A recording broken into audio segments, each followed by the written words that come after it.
Mesdames et messieurs, bonsoir. Alliance, salut, élection, judaïsme, christianisme, islam. Trois mots, objets de disputation entre les trois religions révélés. Un imam pose le débat à travers ce titre. De quoi Jésus, fils de Marie, est-il le signe? Démarche scientifique et pédagogique. Il dépoussière les textes saints en les affrontant, en suivant surtout son fil d'Ariane, l'étymologie du mot religion, religérer, autrement dit, unir, relier. Imam Ahmadou Makhtar Kanté, bonsoir. Bonsoir Pape Alioune. Je voudrais profiter de cette occasion que vous m'offrez pour discuter autour de mon livre, pour saluer toute l'équipe de e-radio et de ITV qui vous accompagne dans cette éminente émission. Merci beaucoup. Et vous allez découvrir que c'est un excellent ouvrage parce que j'ai insisté sur un qualificatif scientifique, l'auteur est un chercheur. Mais pourquoi, pour en revenir un peu au titre, pourquoi la figure de Jésus, fils de Marie, vous a-t-elle happé pour que vous mettiez sur le terrain de la recherche? Oui, quelque part, on peut dire que c'est Jésus, c'est la personne de Jésus, c'est son statut, en fait, qui est au cœur de cet ouvrage. Et on pourrait s'étonner de voir un imam justement aborder la personne de Jésus en considérant, certains m'ont fait la remarque, je crois même que c'est un des collègues imams qui m'a dit, mais écoute, laisse cette affaire de Jésus aux chrétiens. Oui. Oui. Ce qui est logique dans le carcan théologique quelque part dans lequel il s'est enfermé. Oui, enfermement. Dans lequel il s'est enfermé, pas que le Coran l'a enfermé. Exactement. Dans lequel il s'est enfermé. Oui. Parce que la personne de Jésus est omniprésente dans le Coran. Exactement. Donc le Coran n'a pas laissé la personne de Jésus sans nous donner des informations sur son statut. Et Jésus, quand on fait la recension, comme je l'ai fait, sans aucune prétention, comme je l'ai fait, la recension exhaustive des versets qui parlent de Jésus dans le Coran, on se rend compte que Jésus, et c'est ça qui m'a frappé, est à la charnière de l'alliance, c'est-à-dire de quelque chose qui prend fin et de quelque chose qui va advenir. Oui, qui commence. Exactement. Il y a Jésus, il y a également Marie. Pourquoi ce trait d'union? Mais parce que justement, le Coran fait un trait d'union unique entre Jésus et sa mère. Il ne le fait que pour ces deux personnes. Aucun autre prophète ne voit son nom associé à celui de sa mère. Il n'y a que Isa ibn Maryam. Jésus n'est le fils que de sa mère. Il n'est pas le fils d'un père. C'est extrêmement important. Donc le signe même de Jésus, il faut le décrypter du point de vue de la filiation. Donc pourquoi Jésus n'a pas de père? J'ai discuté avec aussi d'autres personnes qui m'ont dit que c'est un mystère insondable. Oui. C'est inconnaissable. Il ne faut pas te mêler de ce mystère de Dieu. Tu vas te perdre, tu peux même devenir fou. Parce que c'est une question qui dépasse la raison humaine. Je leur ai dit bien non. Je vais appliquer le principe de décryptage. Laissez-moi essayer de décrypter parce que c'est le Coran qui dit que la personne de Jésus est un signe. Nous allons faire, c'est quand l'ange, j'ai frissonné, je peux dire même j'ai pleuré quand j'ai médité, remédité le face-à-face entre l'ange Djibril sous forme humaine et notre mère Marie. Oui. Ce dialogue-là, c'est quand même, c'est terrible. C'est terrible dans le sens mystique. Regardez cet ange qui prend une forme humaine et qui parle à une jeune fille de 13 ans, 14 ans qui vient de sortir du temple. Vous magnifiez la chasteté de la Sainte Marie. Mais c'est extraordinaire. Et justement, cette chasteté-là, il faut lui donner un sens. Oui. Ce n'est pas une chasteté pour une chasteté. C'est parce que Marie a été mise à l'abri de toute intervention humaine par Dieu, parce que Marie devait enfanter la personne qui est à la charnière de la fin de l'alliance du Sinaï, c'est-à-dire avec le peuple d'Israël, et qui annonce l'alliance universelle qui sera incarnée par ce petit-fils de Ismaïl qui est Mohammed et que Jésus a appelé Ahmad le plus loué. Une alliance linéaire, on y reviendra. On reste toujours sur le titre parce c'est une interrogation. De quoi? Un leurre pour ceux qui ne savent pas interpréter le pronom relatif. Vous confirmez, vous n'invalidez pas que Jésus est le signe. Il est le signe. Il est le signe. C'est important. Avec grand S. Il est le signe. Il est le signe avec grand S parce que déjà, comme je viens de le dire, le Coran appelle Jésus un signe. Mais il appelle en même temps la personne de Jésus associée à la personne de sa mère un signe. Nous avons fait du fils de Marie et de sa mère un signe. Pourquoi il ne dit pas deux signes? Cela veut dire que ces deux personnes sont fusionnées, sont associées et ça renvoie un message. Justement parce que simplement, Jésus ne doit être que le fils de sa mère parce que tout simplement, Dieu met fin à la transmission du prophétisme qui a commencé de Jacob et qui va se terminer à Jean. Oui. Jean, Yahya est le dernier prophète d'Israël. Jésus n'est pas un fils d'Israël parce qu'il n'a pas de père dans la lignée israélite. Oui. Donc cette rupture de la patrie, cette rupture patrilinéaire, n'est-ce pas, qui se transmet de père en fils, c'est pourquoi on parle de Banu Israël, les fils d'Israël, n'est-ce pas? Israël a eu aussi des filles. Et si on parle des fils d'Israël, c'est parce que le phénomène spirituel de prophète se transmet par le mal. D'où la circoncision d'ailleurs que les Juifs font et que les musulmans font. Donc, si Dieu a empêché, n'est-ce pas, à Israël d'avoir un fils à partir de Jésus, pour leur dire que vous aurez maintenant une mère mais pas un fils, et Jésus est en même temps le Messie, cela veut dire que Jésus appartient à toute l'humanité, n'est-ce pas?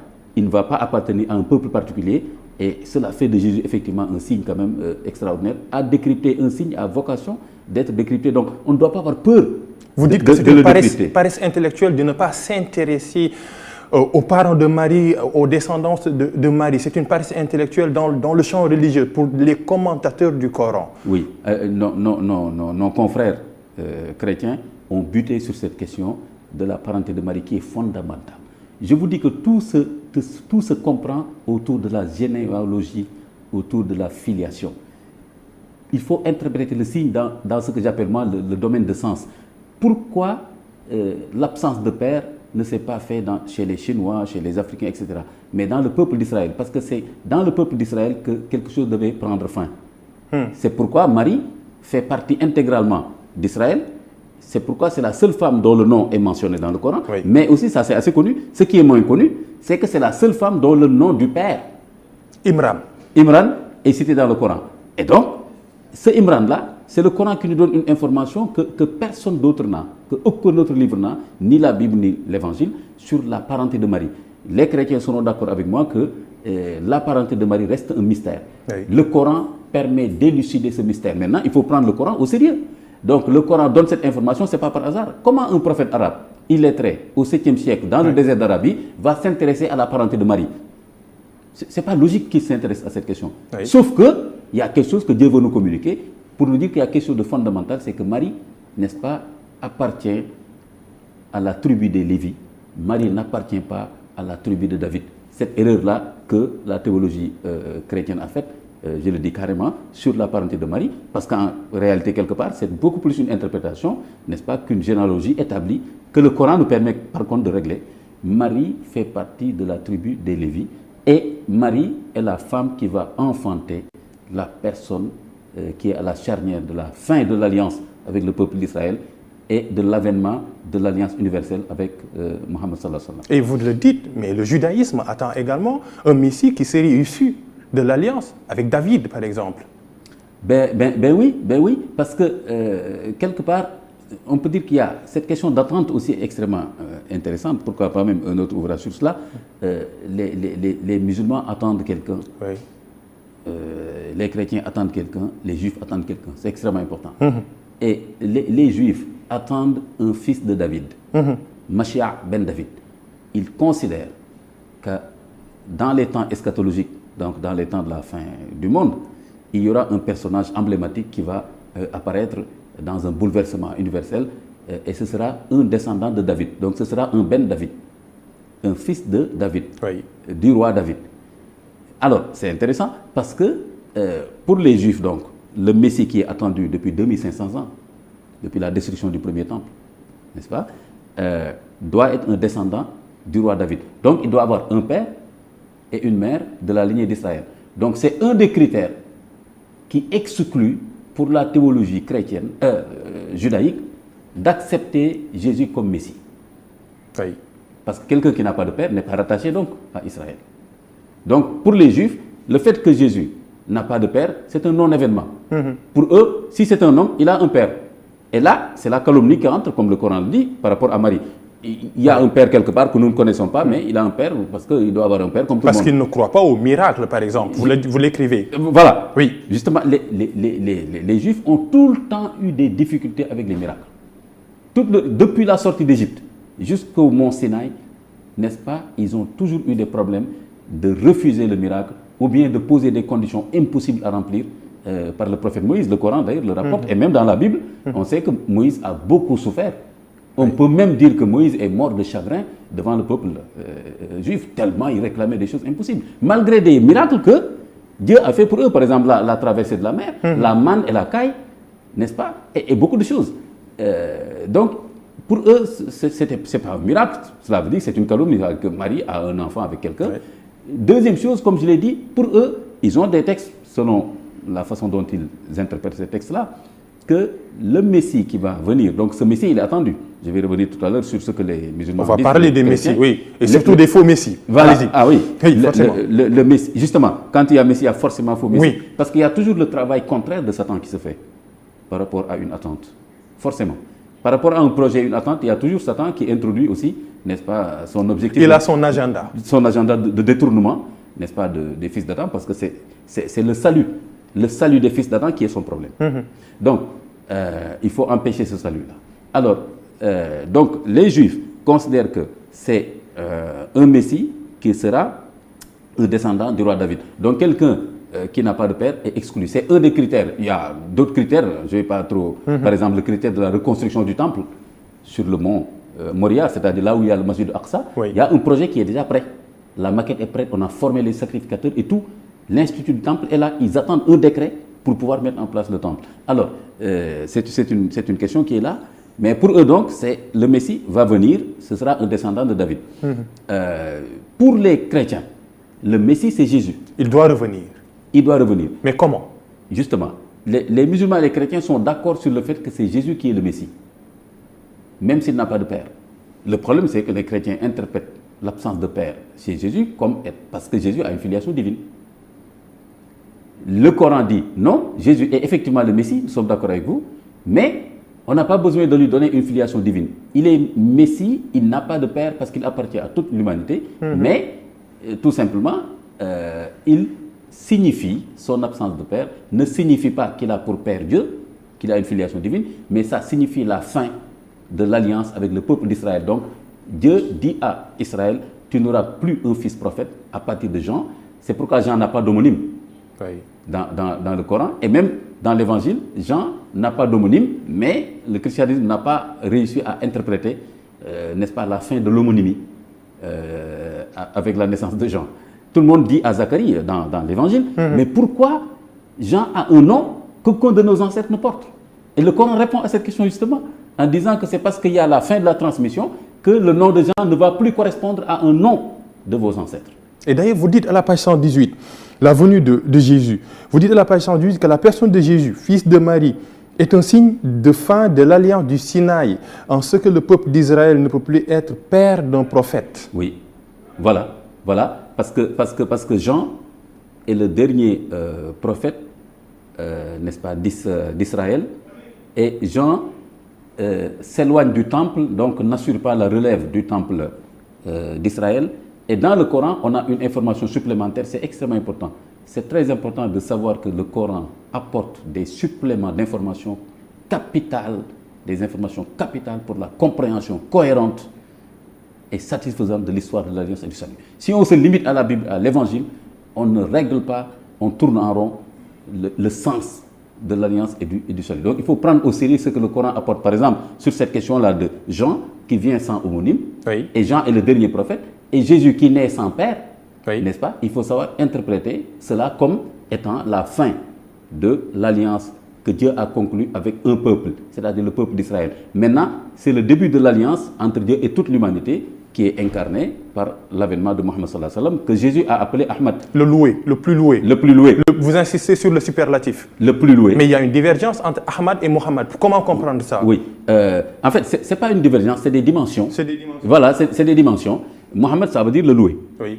Alors, Jésus utilise le terme le plus loué, donc un superlatif, dans le sens de la personne qui va parachever l'alliance universelle. C'est pourquoi il utilise le terme de Ahmad, le plus loué d'entre nous, c'est-à-dire celui qui est le sceau des prophètes, Khatamun Nabiyyin, comme le dit le Coran. Donc c'est cohérent. Donc Mohammed, c'est le nom que le prophète a reçu dans sa tribu Qurayshite en arabe. Par contre, le nom de Ahmad, le surnom de Ahmad, le qualificatif de Ahmad, c'est par rapport à toute l'histoire de l'Alliance. Par contre, quand les Arabes appelaient Mohammed sallallahu alayhi wa sallam Mohammed, ce nom qui n'existait pas Même chez les Arabes, avant Mohammed sallallahu alayhi wa sallam, ils ne voyaient pas eux, le sens de l'alliance. Hein. Par contre, Jésus, qui est à la charnière de la fin de l'alliance avec le peuple d'Israël et qui annonce « Wa mubashiran bi rasuli ya'ti min ba'di ismuhu Ahmad », je vous annonce aussi, le Coran dit Jésus est envoyé exclusivement au peuple d'Israël. Parce que c'est le peuple d'Israël qui doit savoir que la fin de l'alliance avec Dieu est advenue et qu'il y a maintenant l'alliance universelle. Ce n'est pas la fin de l'alliance abrahamique. Oui, c'est une branche. Voilà, c'est une branche. Parce que justement, branche, filiation toujours. De Ismaël jusqu'à Jean. Abraham, Ismaël, oui. Isaac. Les oui. deux branches. C'est ces deux branches-là. L'alliance va se jouer. C'est ces deux branches qui seront les dépositaires oui. de l'alliance universelle d'Abraham. Oui. Et que donc, ce que j'ai appelé le moment d'Israël, le moment, donc la fonction historique du peuple d'Israël, c'est à partir de l'Égypte, l'alliance du Sinaï, l'installation en terre promise jusqu'à Jean. Oui. Et à partir de Mohammed sallallahu alayhi wa sallam, c'est maintenant le reste de l'alliance universelle, l'autre branche, c'est-à-dire d'Ismaël. Il ne faut pas oublier, je l'ai dit. Mais cette alliance-là tarde à s'exprimer. Pourquoi? D'Ismaël à Mohammed, vous mettez une alliance avec une alliance linéaire. Pourquoi cette alliance-là a-t-elle tardé à s'exprimer? Est-ce la racine du mal ou bien le fond du problème? J'avoue que j'ai vu personne l'expliquer. J'avoue que quelque part là, je suis d'accord pour dire que il faut laisser cette question à la sagesse de Dieu, parce que tout simplement, quand même, c'est pas aussi mystérieux que ça. Abraham est investi imam, donc ce que les chrétiens, les juifs appellent l'alliance. Malheureusement, ils mettent Ismaïl à la marge de l'alliance. Parce qu'il y a Agar. Parce qu'il y a Agar. Oui, il y a Agar, l'histoire de Agar et de Sarah. Oui, donc d'ailleurs, on voit dans la Bible que Ismaïl n'est pas du tout valorisé. C'est le moins qu'on puisse dire. C'est le moins qu'on... On le considère comme quelqu'un de belliqueux, qui va vivre dans le désert, qui fera face à ses frères tout le temps, dans la fitna, etc. Donc, la posture du judaïsme, et malheureusement que le christianisme a suivi, c'est de considérer que l'alliance d'Abraham ne concerne que la branche d'Isaac et de Jacob. Isaac, c'est le père de Jacob. Jacob a pour surnom Israël. Donc, quand on dit Israël, c'est un surnom de Jacob. Donc, les fils d'Israël, c'est la lignée d'Isaac et de Jacob. Donc, où est la lignée d'Ismaël? La Bible se tait. Et d'ailleurs, quand on regarde bien la Bible, surtout ce que j'appelle l'Ancien Testament, parce que la Bible, c'est l'Ancien Testament. Le Nouveau Testament, on peut dire, c'est les évangiles, etc., les apôtres, etc. Quand on regarde l'Ancien Testament, eh bien, ce n'est que le récit du peuple juif. Et pourtant, l'alliance ne se limite pas au récit du peuple juif. À partir de Jacob. Oui, à partir de Jacob, jusqu'à Jean. Jusqu'à Jean. Donc, comme je l'ai dit, la Bible considère, il y a des citations d'ailleurs, considère que Dieu a conclu l'alliance avec la lignée d'Isaac. Ce que le Coran conteste en disant non. C'est une alliance d'Abraham sur ces deux branches qui en seront les dépositaires. Maintenant, on peut se poser la question que vous posez. Oui. Dieu a voulu d'abord, dans sa sagesse, que fonctionne d'abord, si on peut le dire comme ça, que soit en activité, j'ai appelé ça la branche qui est active pendant quelques siècles, c'est la branche d'Isaac. Ça, c'est la sagesse de Dieu. Pendant les siècles où c'est Jacob jusqu'à Jean qui est le pivot de l'alliance, en ce moment-là, effectivement, la branche d'Ismaël, elle est inactive dans le désert. Elle était en dormance. Elle était en dormance, comme le dit Martin Lings, mais elle était en dormance par la sagesse de Dieu qui a voulu que d'abord, que ça soit la lignée d'Isaac qui fonctionne. Mais Isaac n'a aucun statut supérieur, entre guillemets, à Ismaël. D'abord, Ismaël est le fils aîné. Oui. Il a 13 ou 14 ans de plus. Qu'Abraham a eu avec Agar. À cause de la stérilité de Sarah. Oui. Et même dans la Bible, Dieu promet à Agar qu'elle aura un enfant très digne, qui sera le père de 12 princes, qui aura une grande nation. Donc, malgré ça, la Bible met Ismaël à la marge de l'alliance. L'alliance définitivement concerne la lignée d'Israël. Donc, c'est pourquoi les rabbins juifs ne pourront pas accueillir l'information du Coran disant que non, que le peuple d'Israël a eu un moment dans l'alliance d'Abraham, et maintenant il y aura un autre moment d'Ismaël par son petit-fils qui sera Mohammed sallallahu alayhi wa sallam. Comme aujourd'hui les Juifs disent qu'il y a un Messie qui viendra, qui sera un petit-fils de David, pourquoi aussi ne pas accepter le fait qu'il y aura un petit-fils d'Ismaël qui sera aussi le complément, le parachèvement justement de l'alliance abrahamique. Donc l'alliance du Sinaï, c'est-à-dire entre Dieu et le peuple d'Israël, c'est un moment. C'est juste un moment. C'est juste un moment. Une parenthèse. Une parenthèse dans l'alliance abrahamique universelle.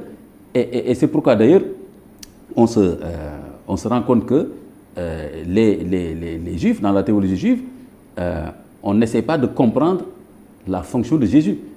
Alors que justement, le fait que Jésus n'ait pas de père, c'était pour leur dire que vous n'aurez plus d'enfants prophètes et que Jean est le dernier prophète.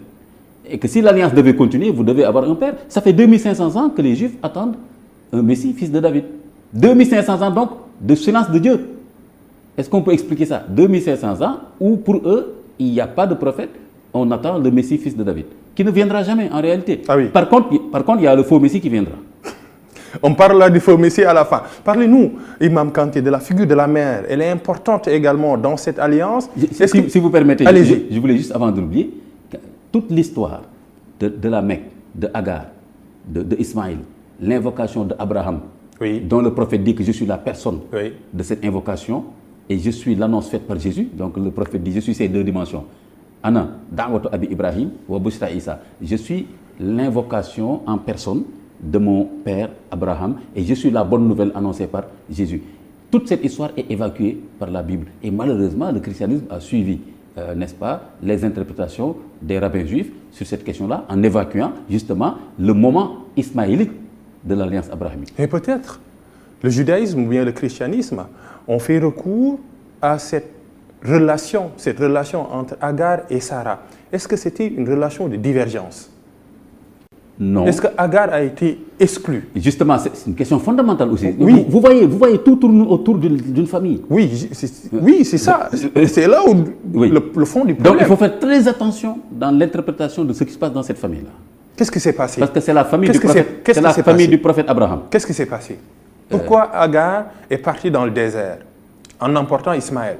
Alors, pour la Bible, n'est-ce pas, le récit de la Bible, c'est que, et que le christianisme accepte, malheureusement, voilà, je dis malheureusement, la Bible considère que Agar est partie dans le désert parce que Sarah a mis la pression sur Abraham par jalousie. Parce que Sarah n'avait pas d'enfant, Oui. elle a proposé à Abraham Agar qui est d'origine égyptienne, C'était sa servante. qui était sa servante. Et selon la Bible, dès que Agar a eu un enfant, elle a commencé à se considérer supérieure à Sarah. Sarah qui est le Awo. Oui. Vous voyez, c'est la fonction de Awo qui est la première femme de la maison, et à se moquer d'elle, etc. Et même Ismaïl, dans la Bible, Ismaïl se moque du bébé Isaac de Sarah. Donc vous voyez, on a construit, c'est une construction, mais qui a des conséquences catastrophiques sur le statut effectivement et la lignée d'Ismaïl. Parce qu'on va montrer dès le départ que d'abord Agar, c'est une esclave égyptienne, etc., noire je crois, etc. Donc n'a pas peut-être une fonction particulière. Deuxième chose, voilà, son enfant même aussi sera un belliqueux dans le désert, il va finir tireur d'arc dans le désert. C'est comme ça que la Bible présente Ismaïl, etc. Malgré ce que j'ai dit, qu'il sera une grande nation, qu'il sera père de 12 princes. Oui. Donc on ne peut pas dire quand même qu'il n'a pas une fonction importante. Mais, donc, Abraham, le Coran restitue l'histoire, je peux dire vraie, de cette famille-là. Le Coran ne dit jamais qu'Abraham a demandé à Agar de partir dans le désert sous pression de Sarah. Le Coran reste muet sur cette question. Nous dit simplement que Abraham a reçu l'ordre de transporter avec toute la dignité son épouse et son nourrisson, n'est-ce pas, Ismaël. dans ce lieu qui est actuellement la Mecque. Kaaba. La Kaaba, qui est actuellement la Mecque. Mais en ce temps, c'était un désert. Oui. Et d'ailleurs, Abraham a fait l'évocation en déposant Agar dans le désert et son nourrisson dans le désert. Donc ça veut dire qu'il n'y avait aucune chance de survie. Quand Abraham tourne le dos, Agar lui dit, un homme aussi vertueux que toi, un homme aussi responsable que toi, je ne peux pas m'imaginer que tu fasses ça et que tu nous abandonnes. Abraham lui dit, je fais ce que Dieu m'a demandé de faire. Tu sais, Abraham, qu'est-ce qui est l'ami de Dieu? C'est l'ami de Dieu, c'est un grade, c'est un degré. Sa foi. Oui. Donc Abraham, il se montre encore intraitable. Oui. Comme pour le sacrifice, son propre fils. Pourquoi on ne met pas en valeur ce premier épisode, mais on met plus en valeur La Tabaski, par exemple, cette histoire mérite d'être connue. C'est à nous les écrivains, aux chercheurs, justement de proposer aux lecteurs, justement, comme ce que vous appelez, de revaloriser. Il y a tellement de choses enfouies dans les interprétations. Parce qu'il fallait de la foi pour laisser une mère et un nourrisson dans le désert. Quand même, oui. C'est pourquoi Abraham, Khalilullah, être ami de Dieu, c'est un. Oui. Voilà, c'est un degré particulier. Et là, ce n'est pas Abraham qui dit. Vous savez, vous pouvez dire, je veux être ami de Dieu, je suis ami de Dieu. Oui. Ça n'engage que vous. C'est décrété. Oui. Par contre, quand Dieu dit, je suis votre ami, c'est différent. Oui. Voilà. Donc, Dieu dit, Ibrahim Khalila. Dieu a pris Abraham pour ami. Donc, vous voyez, c'est différent. Alors, Abraham lui dit, non, je fais ce que Dieu me demande de faire. Qu'est-ce que répond Agar? Agar lui répond, donc laisse-moi avec Dieu. Agar aussi fait preuve de foi. Exactement. C'est pourquoi Safa et Marwa, le parcours de Safa et Marwa, les deux monticules, est intégré dans les piliers de la Mecque, du pèlerinage, du Hajj. Pourquoi? Ça vient d'une femme de foi.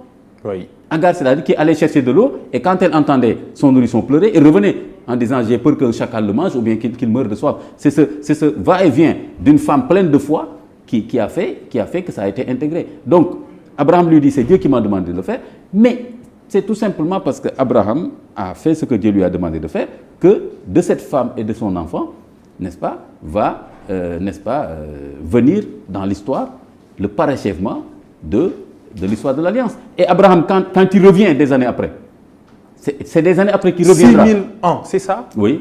6000. Tout ça, ça fait 4000 ans entre Abraham et Jésus à peu près. Et si on considère maintenant 2000 ans, donc on est à peu près dans les 6000 ans depuis cette histoire-là.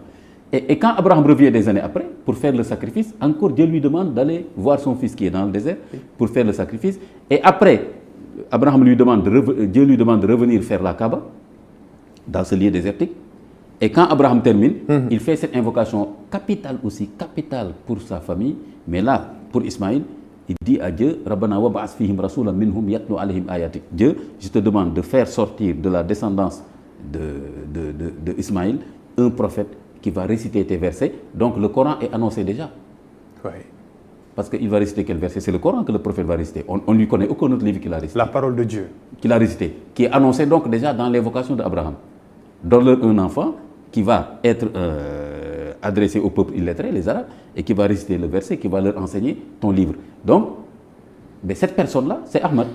Ahmad, le plus C'est cette personne qui est annoncée, et comme il a dit, je suis l'invocation de mon père Abraham, et je suis la bonne nouvelle annoncée par Jésus. Mais bien sûr, les chrétiens vont dire, non, Jésus n'a pas annoncé, Mohammed, il a annoncé le paraclet. Paraclétos, c'est l'esprit de Dieu, mais ce n'est pas Mohammed. Il y a une discussion théologique. Est-ce une nouvelle alliance, la venue de Ahmad, parce que le temps passe vite, c'est important, on ne peut pas dire tout ce qu'il y a dans ce livre. Magnifique. Est-ce que la venue de Ahmad inaugure une nouvelle alliance ou bien c'est la même? C'est la même. C'est la même. Il n'y a pas de nouvelle alliance. C'est le parachèvement de l'alliance. Il n'y a pas une nouvelle alliance. Justement, les chrétiens parlent de nouvelle alliance. Regardez par exemple, pourquoi on parle d'Ancien Testament et de Nouveau Testament. D'ailleurs, on peut même dire Ancienne Alliance et Nouvelle Alliance. Des fois, ça se dit. Dans la littérature théologique, on dit des fois Ancienne Alliance, Nouvelle Alliance. Mais pour le Coran, et je pense que c'est logique. Ce n'est pas parce que c'est l'imam qui le dit, mais c'est parce que simplement, il ne peut y avoir qu'une seule alliance. Il ne peut pas y avoir plusieurs alliances. C'est une alliance, si vous voulez, on peut dire une alliance renouvelée ou parachevée. Mais il ne peut pas y avoir une nouvelle alliance. C'est une seule alliance. C'est l'alliance abrahamique. Oui. Et dans cette alliance abrahamique, donc de Abraham à Mohammed, qui est Khatamun Nabiyyin, ce n'est pas par hasard que le Coran insiste sur ce statut de Khatamun Nabiyyin, le sceau des prophètes. N'est-ce pas? Donc, c'est la seule et même alliance. D'ailleurs, j'en profite pour en parler. Il faut qu'on arrête de parler de plusieurs religions. Un Dieu ne peut pas envoyer plusieurs religions. Il y a une seule religion, vous l'écrivez. Une seule religion. J'ai dit clairement, on peut dire c'est prétentieux, j'ai dit clairement et je le soutiens, j'ai dit il y a une seule religion et ce n'est rien d'autre que l'alliance entre Dieu et l'humanité qui s'appelle Islam. C'est pourquoi j'ai dit, et si l'islam n'était pas l'autre nom de l'alliance, Abraham était musulman, Jésus était musulman, Moïse était musulman. Donc, il ne faut pas considérer l'islam comme la religion des Arabes ou bien les musulmans, c'est la religion de la soumission à Dieu. Si vous sortez Abraham de ça, il lui reste quoi? C'est le père de l'humanité. Oui, donc, est-ce qu'on peut considérer normal et logique qu'un seul et même Dieu envoie plusieurs religions? Non, il y a plusieurs livres révélés. D'accord, mais il y a une seule religion. C'est l'islam. On peut l'appeler l'alliance, mais je concède que c'est l'islam. C'est le verset du parachèvement de l'alliance qui a été descendu sur Mohammed sallallahu alayhi wa sallam. Donc il y a une seule alliance avec la fonction historique du peuple d'Israël au mont Sinaï, de Jacob, Moïse jusqu'à Jean, et ensuite maintenant son parachèvement à partir de Mohammed sallallahu alayhi wa sallam, 5 siècles après Jésus, jusqu'à la fin du monde. Maintenant, le Messie aura une fonction spéciale dans le temps du parachèvement. C'est important. Je ne peux pas. Ce serait d'où le retour de Jésus sur lequel les musulmans sont d'accord avec les chrétiens, même s'ils ne lui donnent pas la même fonction. Oui, il va revenir. Il va revenir. J'ai même, ça me donne le frisson de penser que quand je vois toute cette littérature, quand je vois dans Internet tout ce que les rabbins, les théologiens, les évangélistes sont en train de dire sur l'Antéchrist et Jésus, j'ai peur que son retour ne soit imminent. On verra. Ce serait une gageure de ne pas finir par la figure de la mère. Quand la stérilité est un sujet de psychose sociale, mais la stérilité, c'est en lien avec la sacralité. Si on suit un peu la lignée de la figure de mère, de Agar à Sarah, c'est important de dire que la stérilité, ce n'est pas parfois une damnation. Oui, et vous avez remarqué que, de façon générale, toutes les personnes que j'ai appelées des figures emblématiques de l'Alliance, les naissances miraculeuses. Ont eu des naissances miraculeuses. C'est extrêmement important, c'est capital. Vous savez pourquoi? C'est une façon pour Dieu, ne serait-ce que pour le peuple d'Israël, de leur dire que c'est moi qui vous fais don du prophète qui va se charger, qui sera dépositaire de l'alliance. Je vais faire descendre sur lui un livre ou non, mais il sera un prophète qui va vous guider, n'est-ce pas? Parce que j'ai promis à Abraham, n'est-ce pas, l'alliance. Parce que dans le Coran, quand Dieu investit Abraham comme imam, après l'avoir éprouvé, Dieu dit à Abraham, je t'ai investi imam. Ce n'est pas Abraham qui a demandé d'être investi imam. Donc, Abraham a un souci pour sa famille. Il dit à Dieu, et pour ma famille, et pour ma descendance. Dieu lui dit, pour ta descendance, je ferai des prophètes, je leur donnerai le pouvoir, mais ceux que j'aurai choisis parce qu'ils sont justes, parce qu'ils sont pieux. Pas simplement parce qu'ils sont du même sang que toi. Donc, Abraham, Dieu lui a promis, n'est-ce pas, des prophètes pour gérer l'alliance. Maintenant, Dieu montre au peuple d'Israël chaque fois que c'est dans des conditions critiques que je vous donne un prophète. Regardez la naissance de Jacob, le Coran l'associe tout de suite à celle de Isaac. La naissance de Samuel, la naissance avant Jacob, Moïse a failli mourir sur le fleuve Nil parce qu'il était dans une petite corbeille. Donc, chaque fois, l'enfant d'Israël, le fils d'Israël qui va avoir un rôle emblématique, va naître dans des conditions de stérilité critiques. Comme pour Jean, n'est-ce pas, il va naître alors que sa mère n'a jamais eu d'enfant, alors que son père est devenu très vieux. Et Zacharie a été encouragé par la foi de Marie. Il y a une articulation entre Marie et Zacharie. C'est quand Zacharie a vu dans le temple que Marie recevait la nourriture directement de Dieu, qu'il a eu le courage d'insister encore sur son invocation pour demander à Dieu un héritier qui va assurer le service du temple. Oui. Dieu va lui donner un enfant, mais pas l'héritier qui va assurer le temple. Donc Dieu répond à moitié à l'invocation de Zacharie. La foi, c'est important. De quoi Jésus, fils de Marie, est-il le signe? Enquête sur l'histoire de l'Alliance du Salut. Selon la Bible et le Coran, ouvrage très, très, très important écrit par Imam Ahmadou Makhtar Kanté. Je recommande à tous ceux qui veulent savoir les vérités, les confrontations sur les textes saints, parce que c'est un imam qui réveille un peu le débat religieux. Le livre, il est en vente depuis. Oui. C'est important et c'est facile de l'avoir. De quoi Jésus? Je rappelle encore le titre parce que c'est un livre qui m'a appris. Fils de Marie est-il le signe? Une interrogation et beaucoup de réponses dans ce texte. Merci à toute l'équipe technique qui m'a permis de réaliser cette émission. Merci de nous suivre et continuez de suivre les programmes sur ITV.